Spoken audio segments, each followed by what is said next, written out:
शान्ताकारं भुजगशयनं पद्मनाभं सुरेशं विश्वाधारं गगनसदृशं मेघवर्णं शुभांगं लक्ष्मीकान्तं कमलनयनं योगिभिर्ध्यानगम्यं वन्दे विष्णुभवभयहरं सर्वलोकैकनाथं।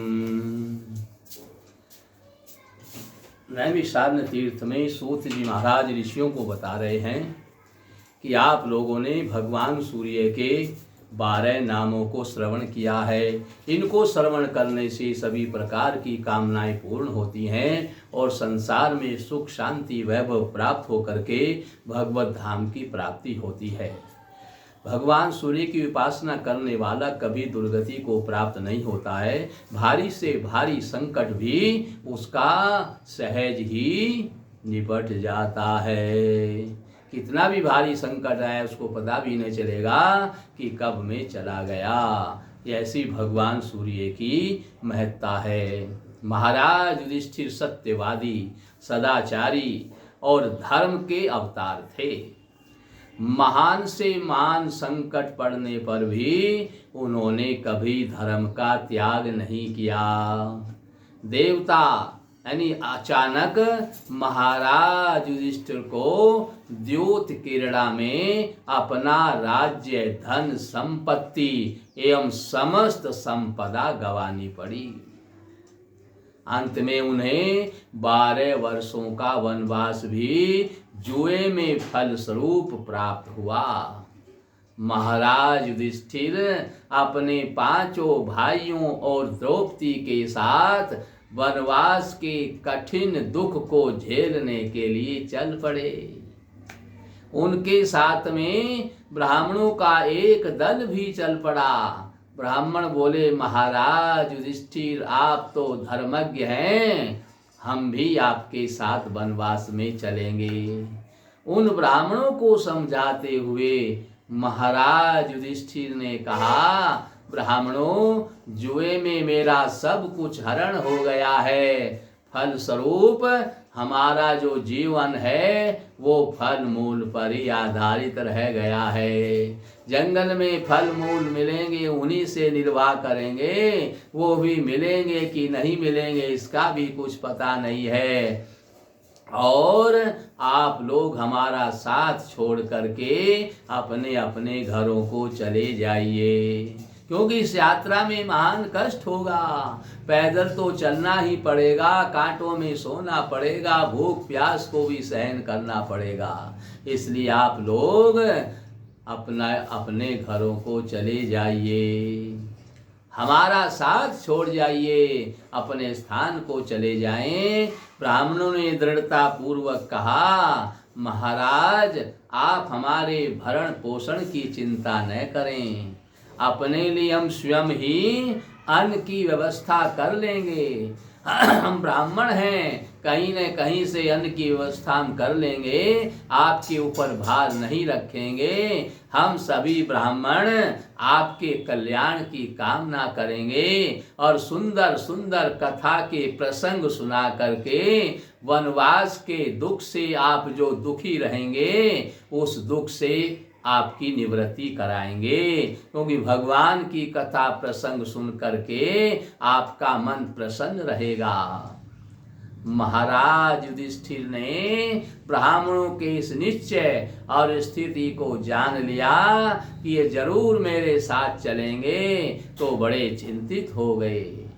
उन्होंने देखा कि ये ब्राह्मण मेरे साथ चल रहे हैं, मेरे अतिथि बन करके चल रहे हैं। उन्होंने अपने पुरोहित धौम्य के पास में जाकर के निवेदन किया, गुरुदेव, किसी सत्पुरुष के लिए अपने अतिथियों का सत्कार, अतिथि का धर्म निर्वाह कैसे हो सकेगा।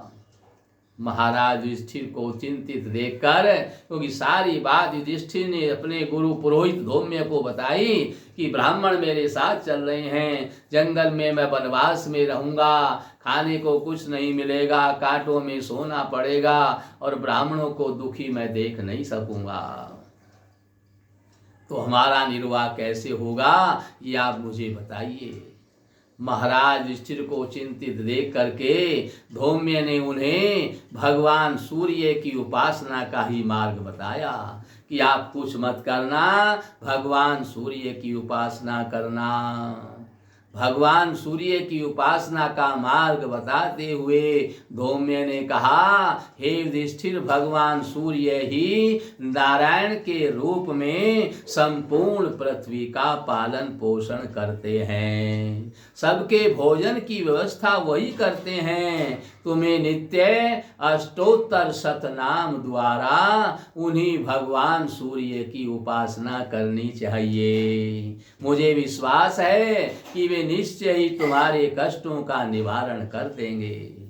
महाराज युधिष्ठिर सूर्योपासना के कठिन नियमों का पालन धौम्य ऋषि की आज्ञा से करने लगे। उन्होंने सूर्य, अर्यमा, भग, त्वष्टा, रवि, पूषा इत्यादि 108 नामों के द्वारा निरंतर जप करते हुए भगवान सूर्य की आराधना की।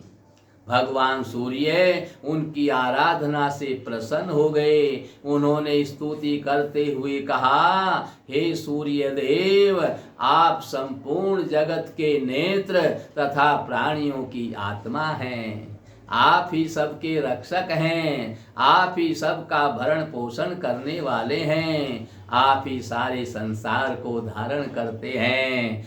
सारा संसार आपसे ही प्रकाश पाता है। आप इस संसार का बिना किसी स्वार्थ के पालन करते हैं। आपने मुझे जो दर्शन दिया है, इस कृपा के प्रति मैं कृतज्ञ हूँ। सूर्य देव ने कहा, धर्मराज, मैं तुम्हारी आराधना से परम प्रसन्न हूँ। मैं तुम्हें 12 वर्षों तक अन्न देता रहूँगा, कोई चिंता तुम मत करना। ऐसा कहकर भगवान सूर्य ने महाराज युधिष्ठिर को अपना अक्षय पात्र दे दिया और कहा, इस अक्षय पात्र में बना हुआ भोजन समाप्त नहीं होगा, अक्षय हो जाएगा। जब तक सती द्रौपदी भोजन नहीं कर लेगी, तब तक इस पात्र का भोजन समाप्त नहीं होगा।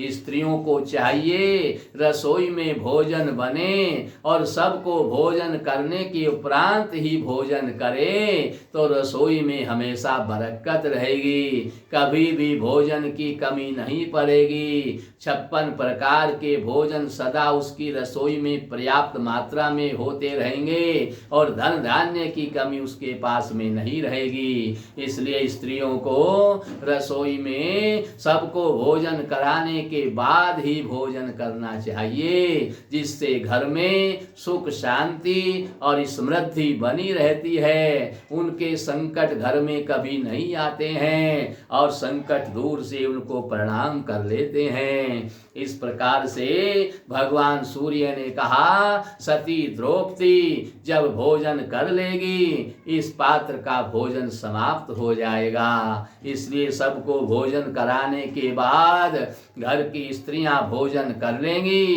तभी उनके घर में सुख, शांति, समृद्धि रहेगी। भगवान सूर्य का वह अक्षय पात्र ताम्र की एक विचित्र बटलोई थी। उसकी विशेषता यही थी कि घर में रसोई में जो गृहिणी भोजन बना रही है, ये चूल्हे पे जो भी पात्र भोजन के होते हैं, ये अक्षय पात्र होते हैं। विशेषता इनकी यही होती है कि भोजन बनाने वाली स्त्री सबको भोजन कराने के बाद भोजन करे तो रसोई में किसी प्रकार की कभी कमी नहीं रहेगी, 56 प्रकार के भोजन मिलते रहेंगे। ऐसा भगवान सूर्य ने युधिष्ठिर से कहा। और वहीं पर द्रौपदी भी साथ में थी। द्रौपदी से भी भगवान सूर्य ने यही कहा कि जब सब भोजन कर लें, तभी तुम भोजन करना, और तुम्हारे भोजन करने के बाद इस बटलोई का भोजन समाप्त हो जाएगा। इस प्रकार महाराज युधिष्ठिर को अपना अक्षय पात्र दे करके भगवान सूर्य देव अंतर ध्यान हो गए, और इस प्रकार से भगवान सूर्य की उपासना करने से सब प्रकार के मनोरथ पूर्ण हो गए। 12 वर्षों तक युधिष्ठिर को अन्न की कोई कमी नहीं रही, और वो वन में भी सब प्रकार की सुख और शांति प्राप्त करते रहे। भगवान सूर्य परमात्मा नारायण के प्रतीक है, इसलिए उन्हें सूर्य नारायण कहा जाता है। भगवान सूर्य को क्या कहते हैं? सूर्य नारायण भगवान की जय। ये साक्षात नारायण हैं। वैसे भी भगवान सूर्य प्रत्यक्ष देवता हैं, इनका दर्शन होता रहता है, और समस्त चराचर प्राणियों के आधार भी भगवान सूर्य हैं। इसलिए त्रिकाल संध्या में सूर्य भगवान की उपासना की जाती है। प्रातःकालीन संध्या करते हैं, सूर्य भगवान की उपासना करते हैं। मध्याह्न काल में जब सूर्य आकाश पर रहता है तब इनकी उपासना की जाती है, और शाम के समय संध्या काल में जब सूर्य पश्चिम की तरफ अस्त होने को होता है तब इनकी उपासना की जाती है। तो त्रिकालीन संध्या में भगवान सूर्य नारायण की आराधना की जाती है। उनकी उपासना से तेज बढ़ता है, बल बढ़ता है, आयु बढ़ती है, एवं नेत्रों की ज्योति भगवान सूर्य की उपासना से बढ़ती है। भगवान सूर्य का अवतरण ही संसार के कल्याण के लिए है। वे नित्य सभी को चेतना प्रदान करते हैं। चराचर जगत पर कृपा करना और उनका स्वभाव है। उस चराचर जगत पर कृपा करते हैं। अपने भक्तों और उपासकों को तो उनकी विशेष प्रीति प्राप्त रहती है। पंचदेवोपासना में इनका विशिष्ट स्थान है। भगवान भास्कर समस्त बुराइयों को दूर करके कल्याण तथा मंगल प्रदान करने वाले हैं, इसलिए उनसे प्रार्थना की जाती है। विश्वानि देव सवित दुरितानि परासुवै यद भद्रम तन्नासुवै।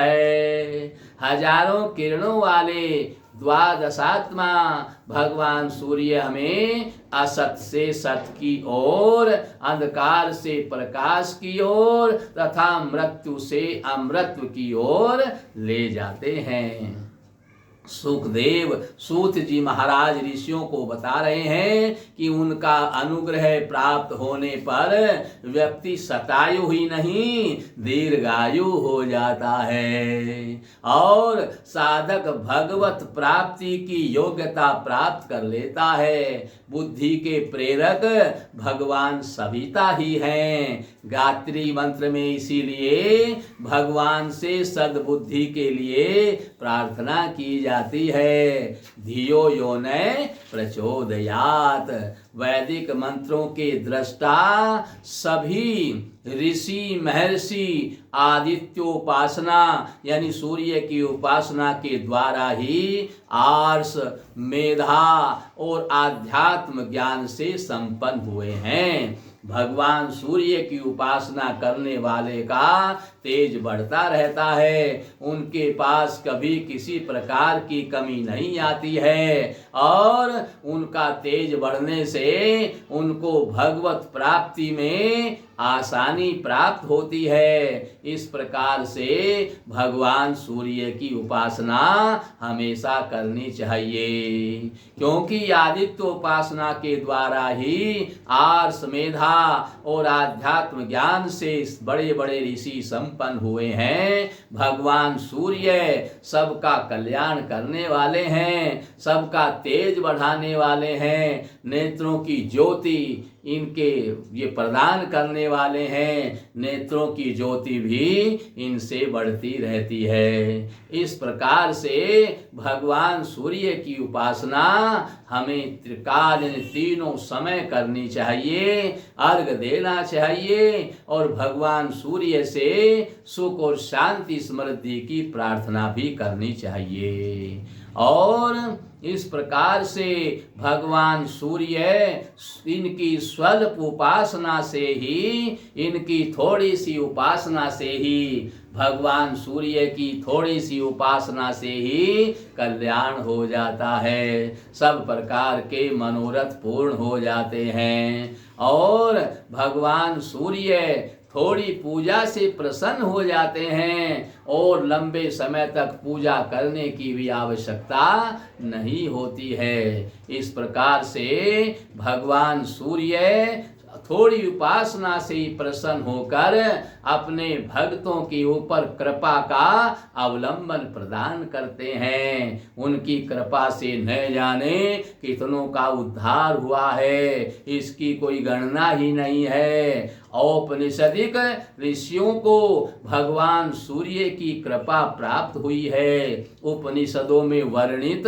मधु विद्या, ब्रह्म विद्या, दहर विद्या, उपकौशल विद्या आदि के पीछे भगवान सूर्य की उपासना ही है। भगवान सूर्य को गुरु भी कहा गया है। हनुमान जी ने इन्हीं से शिक्षा ग्रहण की थी। इन्हीं की कृपा से महायोगी याज्ञवल्क्य को ब्रह्म विद्या और चाक्षुष्मति विद्या का ज्ञान प्राप्त हुआ था। भगवान श्री राम ने आदित्य हृदय स्तोत्र का पाठ करके रावण पर विजय प्राप्त की थी। कुष्ठ रोग से आक्रांत मयूर कवि ने सूर्य शतक की रचना करके उस कुष्ठ रोग से छुटकारा पाया था। और भगवान श्री कृष्ण के पुत्र जो सांब थे, उन्होंने सूर्य की उपासना की थी। ये चमत्कार तीनों लोकों में प्रसिद्ध है। इस प्रकार शास्त्रियों में सूर्योपासना के अनेक चमत्कार बिखरे पड़े हैं। भगवान सूर्य को सभी लोग रोजाना अर्घ्य देते हैं। जो कुछ भी पूजा नहीं करता वो भी केवल स्नान करने के बाद भगवान सूर्य को अर्घ्य प्रदान करता है। भगवान सूर्य को अर्घ्य देने से उसकी कामनाएं पूर्ण हो जाती हैं। भगवान सूर्य को अर्घ्य देने की महत्ता है। प्रत्येक व्यक्ति को प्रातःकाल ताम्र पात्र में जल, लाल चंदन, रक्त पुष्प रख करके भगवान सूर्य को प्रसन्न मन से प्रतिदिन उनके मंत्र का उपचार करते हुए अर्घ्य देना चाहिए। इस सूर्य अर्घ्यदान से, इस अर्घ्यदान से भगवान सूर्य प्रसन्न होकर उपासक को आयु, आरोग्य, धन धान्य, पुत्र मित्र कलत्र तेज वीर्य यश कांति विद्या और वैभव प्रदान करते हैं। और वे बड़े दयालु हैं। भगवान सूर्य अत्यंत उपकारक भी हैं। वे अपने उपासकों को सब कुछ प्रदान करते हैं। उसके लिए मुक्ति भी सहज ही सुलभ हो जाती है। जो भगवान सूर्य का अनन्य भक्त है, मुक्ति भी सहज ही सुलभ हो जाती है। इसलिए हमें प्रतिदिन भगवान सूर्य को लाल चंदन, लाल फूल और उसमें रोली डाल करके, पुष्प डाल करके सूर्य को अर्घदान करना चाहिए। इस प्रकार से भगवान सूर्य की उपासना करके हमारे सभी मनोरथ पूर्ण होते हैं। बोले सूर्य भगवान की जय।